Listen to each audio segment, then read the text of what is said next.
Hi there. There are a lot of drones in the market right now, and they come in all shapes and sizes, big, small, and they come with all kinds of features. I've been doing a lot of aerial videography lately, and I really like the Solo. It starts from the very first time you open it up and take a look at it. Firstly, it's black in color, and being black, it's very easy to spot when it's up in the sky, because everything is so overexposed up there, and you know, the sky is blue and white, and something like this, so imposing looking, so black, you can easily spot it so you don't lose it. Okay, it comes with a gimbal. This is a gimbal, and we attach a GoPro to it. I have here a GoPro Hero 4 Silver. You can put in a Hero 4 Black, which lets you shoot 4K videos. So with the Hero 4 Silver, I get 2.7K, so that's quite a step up from Full HD. The gimbal, this is an electronic video stabilizer, which means as the drone flies, the gimbal will stabilize the video footage. So this is how the Solo looks like, and then I have my propellers here. I will set it up right now. They come in the black and silver ones. The way we attach it is either by turning it clockwise or counterclockwise. And these propellers are self-tightening. So as it spins, the propeller becomes tighter. This is how the Solo battery looks like. It gives you 20 minutes of flight time. So I'm going to attach it over here.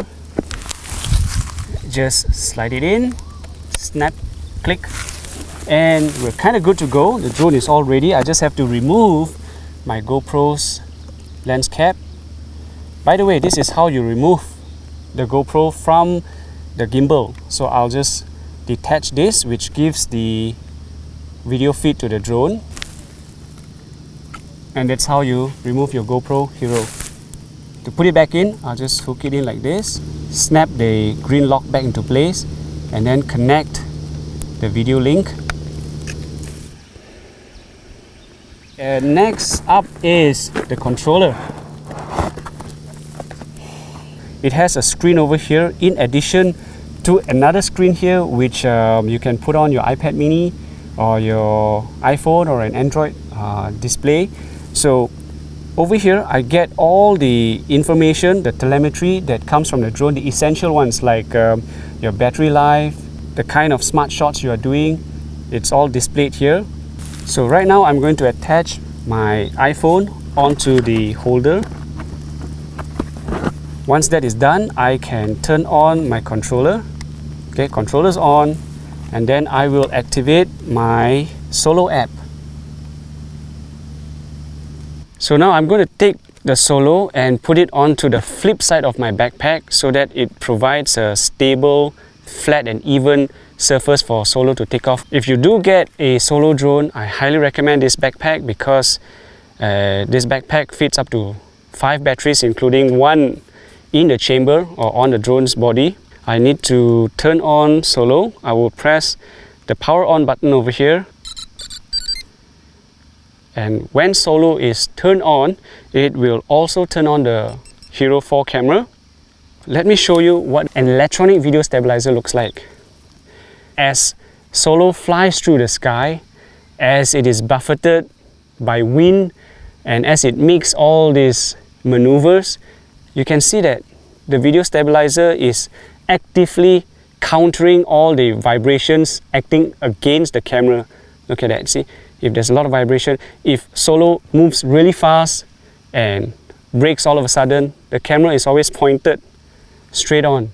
If Solo were to do a bank or a roll, the camera will always be stable. So you just heard that Solo is ready to start up, it's ready to fly. So I'll just put Solo down here.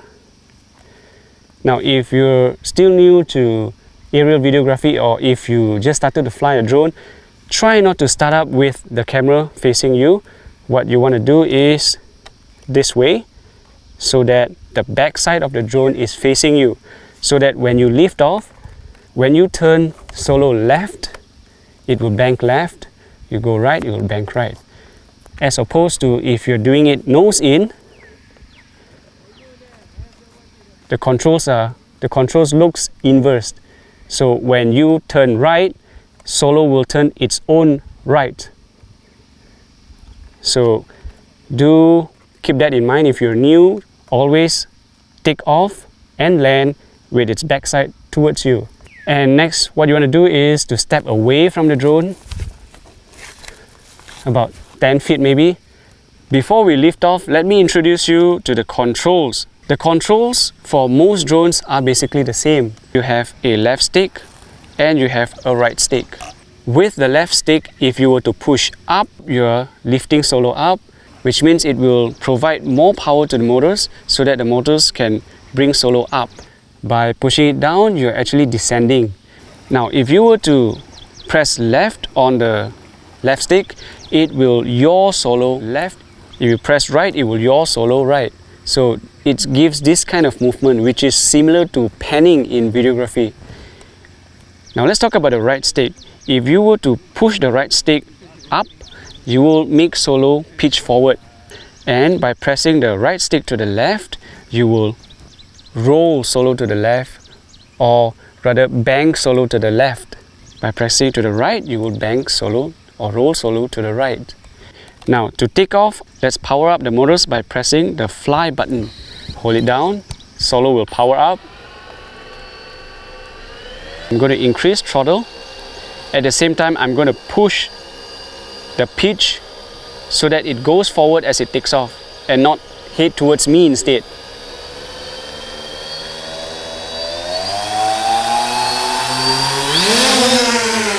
Okay, so solo is already in the air.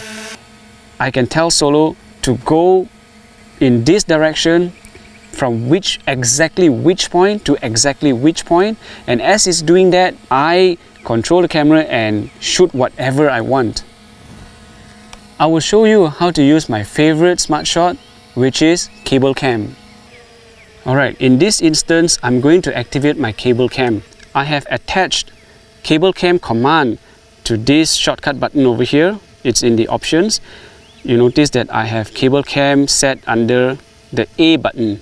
So I'll press A and then it says record point. So if you look at my screen over here, I will press A when I want solo to mark this as my first location. So I'll press A. It says it has already set the first point. Now I'll move solo forward and up to go to my next location.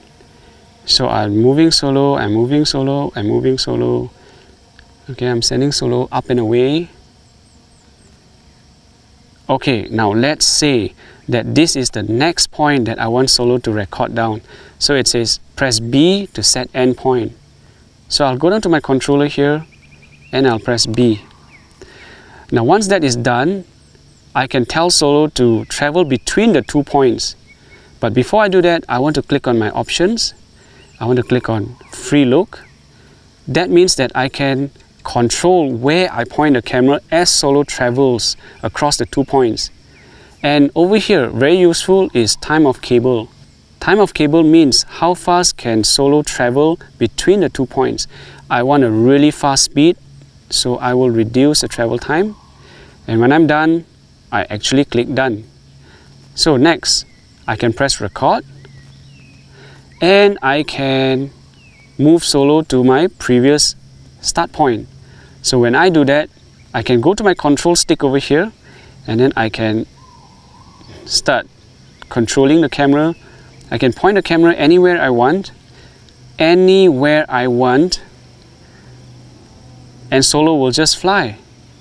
All solo does is it will fly to the next spot while I control the camera.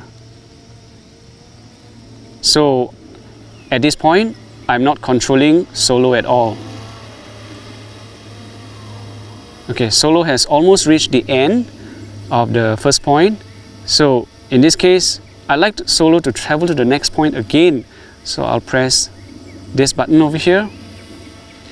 And as it goes, I will control the camera while solo takes care of itself. Notice I'm using just the left stick. I'm using just the left stick to control the camera, and it gives you a really cinematic shot.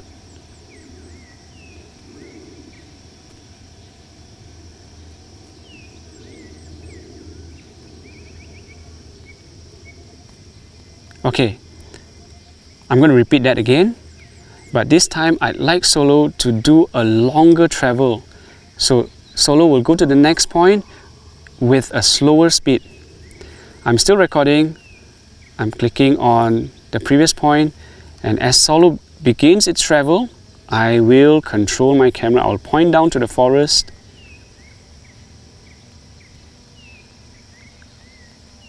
I'm actually tracking that one tree up here. So as Solo moves, I'm just tracking that one tree. Up, down, left, right. Solo flies on its own.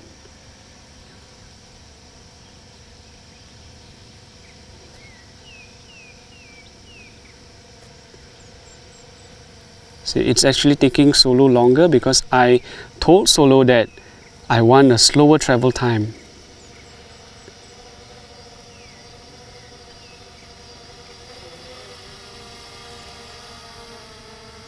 And it's done. I'm going to press stop recording and I'm going to bring Solo back home.